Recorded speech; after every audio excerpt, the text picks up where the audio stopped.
All right. So when I first started coming up with ideas about, what I wanted to say today, I thought of Psyche because we've been talking about souls and the fact that we don't have a soul, we are a soul. And Psyche, the goddess of the soul, has been mentioned, but we haven't really dug deep into that.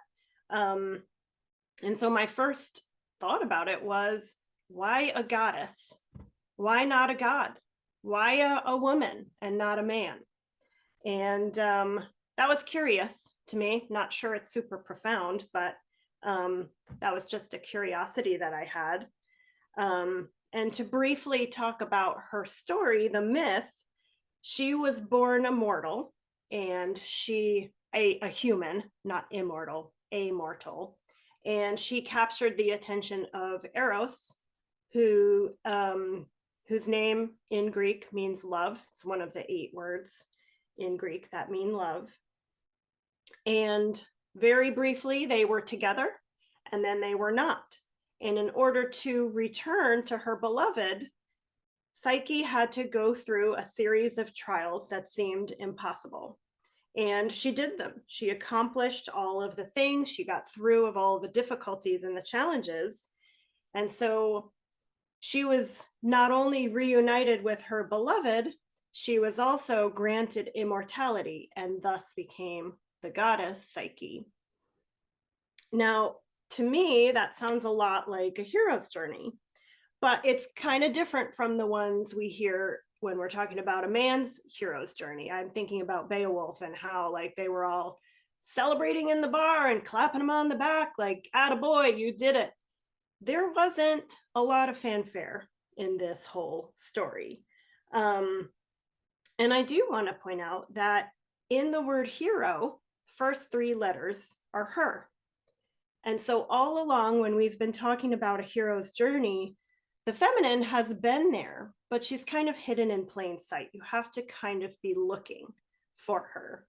And a woman's hero's journey may look different than what a masculine quote hero's journey looks like. And so in that myth, I think we're talking about soul work. First of all, after all of the tests that life presents and she overcomes, Psyche returns to her beloved. Now that's the surface interpretation, but if you dig a little bit deeper, to me, that means when we go through trials in our lives and we overcome them, we return home to ourselves, the truth of who we are, which is the love that moves the sun and all of its stars.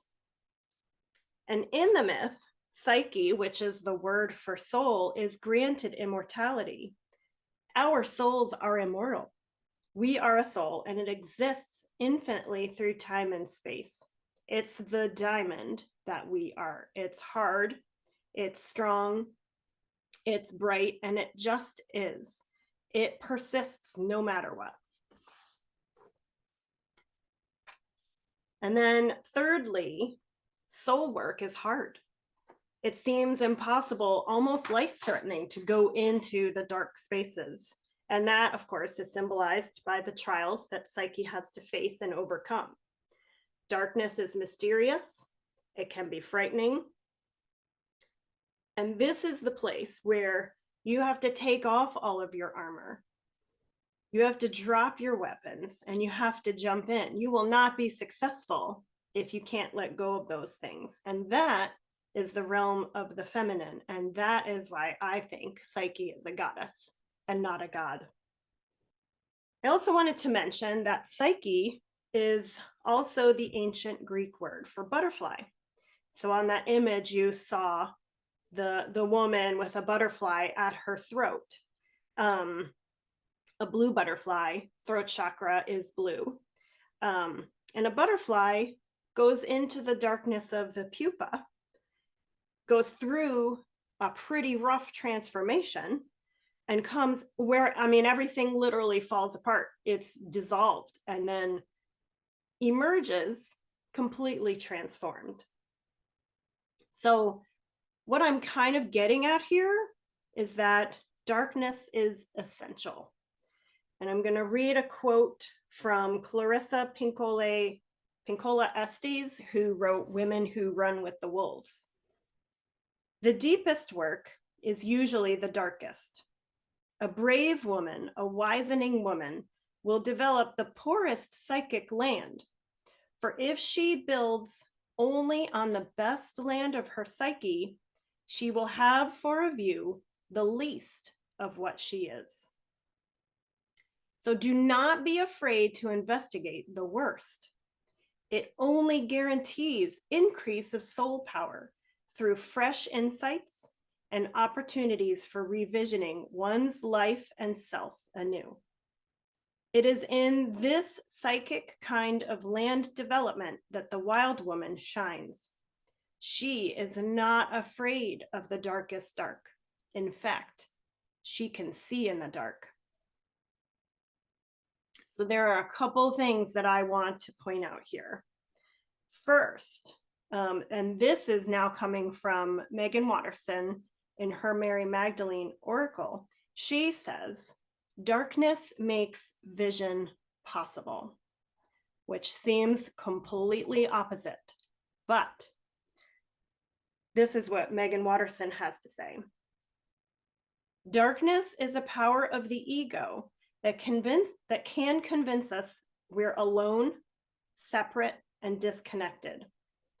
Sometimes darkness comes so that we can practice a form of vision that becomes possible only when all sources of external light leave us.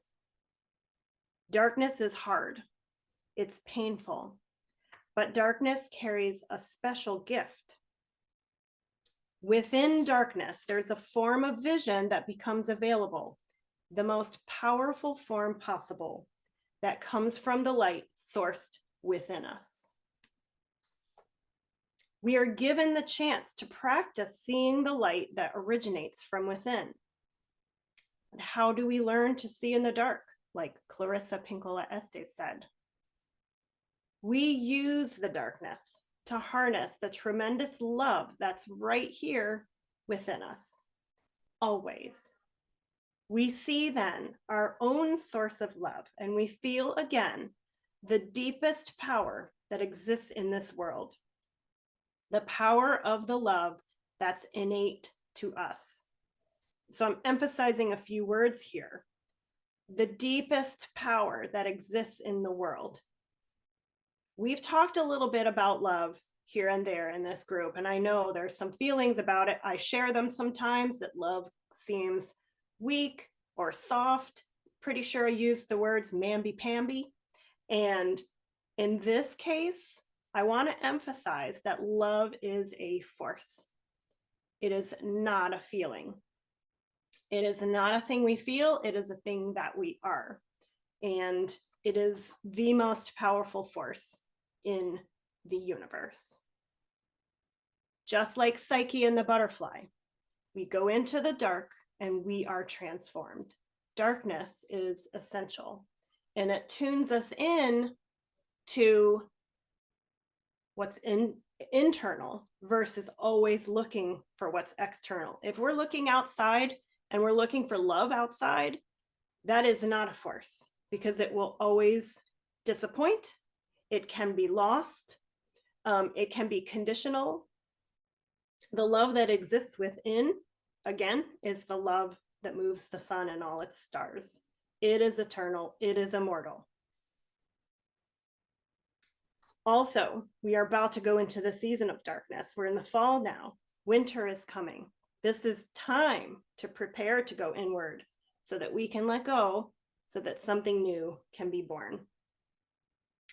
And the second phrase I wanted to talk about was the words fresh insights and revisioning one's life and self anew. That's what Clarissa Estes said. This is about imagining a different world. We talked about this a couple of Sundays ago, using our imaginations to think of something different. If we stay on the surface doing the same thing over and over again, we are going to continue to get the same results. That is what's happening now. Nothing new, no surprises, and it is truly insanity. The soul speaks in surprises. We have to leave the surface in order to find something new. Just like Einstein said, you can't solve a problem with the same mind that created it. We have to go somewhere different. We have to access a different way of seeing. As Megan Watterson said, the most powerful form of vision comes from the light that is sourced within us. And that light is our soul. That light is the love that's connected to the love that moves the sun and all its stars. When we access this vision, that is when we can imagine something different. And that is where we can act from that place of love, the force, not the feeling, in order to change the paradigm. Megan Watterson has also said it's about bringing love to where love has never been before. And we need to bring light into the darkness.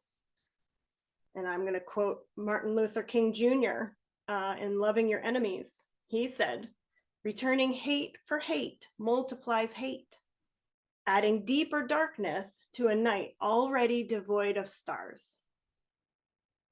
I'm going to say that again. Returning hate for hate multiplies hate, adding deeper darkness to a night already devoid of stars.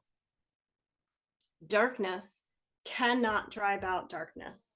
Only light can do that. Hate cannot drive out hate. Only love can do that. And it's not wishful thinking. It makes sense when you consider love being a force. And I know that when I am seeing with the eye of my heart, and when I am in that space of remembering who I am, which is love, I see the world very differently. My perspective is incredibly different than when I'm coming from a place of anger or revenge or spite. So what I'm talking about here is figuring out how we can embody that sense of love as a force, which will open us up to the possibility of imagining a new paradigm. Because what we have been doing clearly does not work, and something has to change.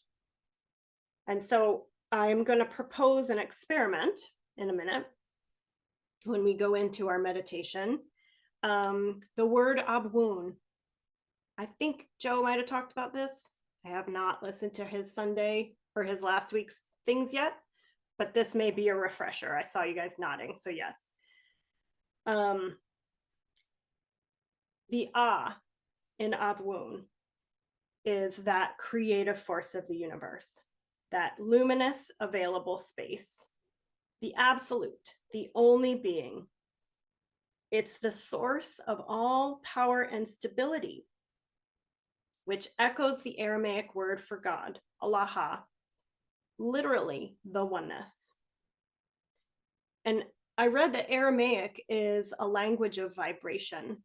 And I think, well, I don't think that's true. It is true. And